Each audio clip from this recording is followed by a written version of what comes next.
CAPF यानी central armed police forces, जिनमें CRPF, BSF, CISF, ITBP और SSB जैसे बड़े सुरक्षा बल शामिल हैं। सरकार का मानना है कि सुरक्षा बलों के ये सभी अंग अब तक कई मामलों में स्पष्ट नियमों के बिना काम कर रहे थे, फिर वो पोस्टिंग हो, प्रमोशन हो या फिर सर्विस से जुड़े फैसले, सब अक्सर अस्थायी आदेशों पर निर्भर होते थे।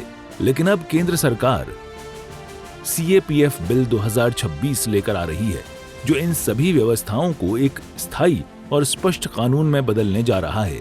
यानी अब भर्ती से लेकर प्रमोशन, अनुशासन से लेकर ऑपरेशन तक हर चीज के लिए तय नियम होंगे। इस बिल की सबसे बड़ी और चर्चा में रहने वाली बात है नेतृत्व का ढांचा यानी लीडिंग इंफ्रास्ट्रक्चर पर जोर।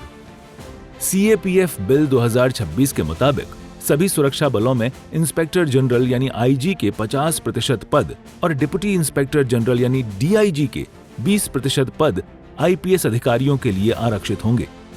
सरकार का मानना है कि IPS अधिकारी रणनीतिक सोच, व्यापक अनुभव और राष्ट्रीय स्तर की समझ लेकर आते हैं। इसमें कोई दो राय नहीं कि CAPF के अपने अधिकारी जमीनी स्तर पर बेहद मजबूत होते हैं, यानी मैदान में उनकी पकड़ सबसे मजबूत होती है। ऐसे में ये मॉडल रणनीति और ताकत का एक संतुलन बनाने की कोशिश करता है।